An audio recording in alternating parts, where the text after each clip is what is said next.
Hey, what's up guys? Welcome back to another review, this time of set 75434 K-2SO, the buildable one, released last August, retails for $90 with 845 pieces.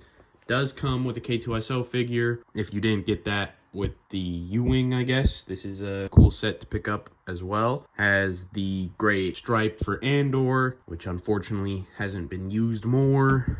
This is the only other Andor set released this year, or last year, excuse me. But it's got Cassian and a Stormtrooper in the bottom there. Back of the box shows the set, you know, in front of what looks like probably a U-Wing door, I would think. And it shows that, you know, you can pose up the arms, it looks like, in some different ways. So that'll be fun. As well as, of course, the little display stand it comes with some info about K2. Side of the box shows set again, just at a different angle. Top of the box shows a 1-to-1 scale for the K2 figure. And you open it up with the push tabs at the bottom here.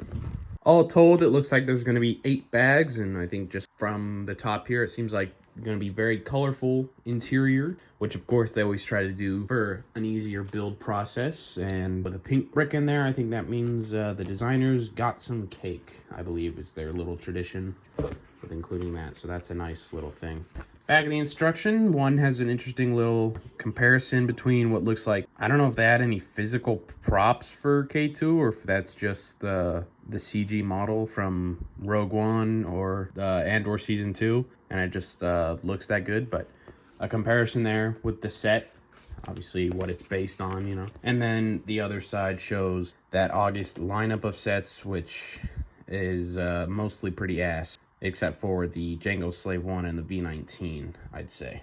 But there's also a sticker sheet for some of that detailing, and let's get this set built. All right, now that we have the set built, let's quickly take a look at the figure and display plaque included. So obviously, if you have the U-Wing set from earlier last year, then you already have this K2 figure, and it's nothing crazy. He's got kind of the standard droid legs, so nothing special there. Standard droid arms as well. He does have printed Imperial logos on his joints where you connect the arms, so that's nice. And then the head is connected to the torso, and he does have one stud on the back, so you could connect something in that. And then a little printed panel on his chest, as well as a little white dot as well. You know, droid figures are never anything crazy to talk about. And then the panel just has some info on his homeworld, his model, manufacturer, height, affiliation, main associate, and his gear. And this is printed, so that's nice. I think they've been printed for a while now, for at least a few years.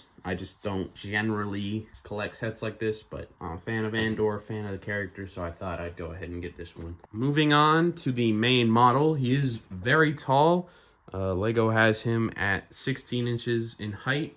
I don't know, though, if that includes on the stand or not. I assume it includes on the stand, since that's generally how you're going to have the model to be sturdy.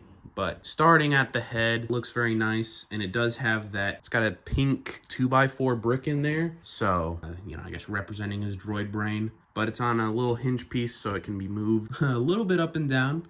Obviously, you can't go too far, it pops off, but you can go that high up, which isn't much, so he's just like looking straight ahead, or he can go one down. Yeah, so not a whole lot of range of motion, but it's not a play set, so doesn't need to be. It does not go side to side at all. So it's just up or down. Yeah, those are the two positions for his head. Right up here or right down there. So I do like him looking a little higher up, straight ahead. Then he's got that panel on his chest that obviously was represented in the minifigure. And his torso does rotate, not a full 360 degrees. So that is as much rotation as you get to each side. There's a bit of rotation there, which is nice. Then moving on to an arm, he's got that Imperial logo. And I will say, I wish those were printed at least. Probably the most notable stickers, like I feel like they pop the most, so those having a little extra investment in them being printed would be nice, and I'm sure you could probably find a use for them somewhere else in others. It's not the end of the world. The arms also have a range of motion. They can spin all the way around like that. They can go that high up though. They do get blocked by this part, so that's as much as they do that, so you can have them like that. And then there is a hinge right there, you can see, so the arm goes all the way that far and back that far. So quite a bit of posability there. And obviously you can spin around the orientation of his hand, and you can do that separately with the ball joint it's connected on. And then the fingers offer a bit of posability as well, though not too much. But there is a bit of posability on the upper part of his body to have him do some fun poses with his arms. However, if we move down to his legs, which he is mostly leg, these don't move at all. There's no joint in any of this leg, obviously for stability, and then they are put in on Technic pins in the feet, 2 on each foot. So the model's sturdy. You can grab it by one leg and give it a little shake and it'll be fine. So, and no one's doing that in regular display, right? Like it's getting displayed, it's getting put on a shelf. Maybe you mess around with the hands to find a fun pose for it on a shelf, and the arms, whatnot, but overall it's not getting messed with. I guess there is a bit of posability. You can sort of wiggle the upper part of his leg, but it's not much since they're techniced in up there at the waist, the hip, whatever that equivalent would be on a droid. But yeah, there's not any real movement on that,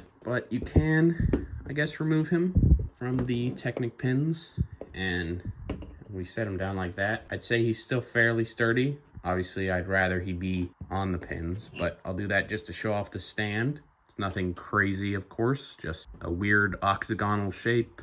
Like I said, 2 pins for each foot, and then a pretty colorful underside that, of course, again, you're never going to see in regular display. And then it's very easy to just pop him on there. Just get him in the right position, and he's right on there in like 2 seconds. All in all, a very nice droid model.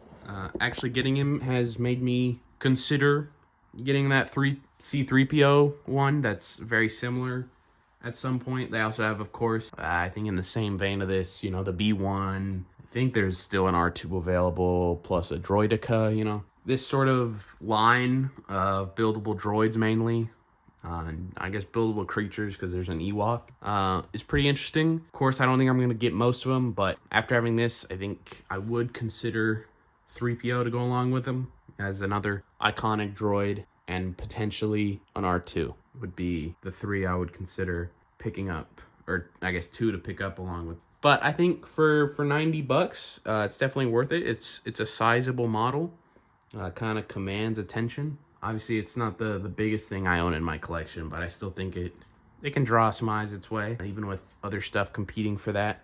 So for $90, and if you're a fan of Andor, it's definitely a worthwhile pickup. Very, very nice model. That's all I have for today, though. So if you enjoyed the video and you want to see more LEGO content, make sure to leave a like and subscribe.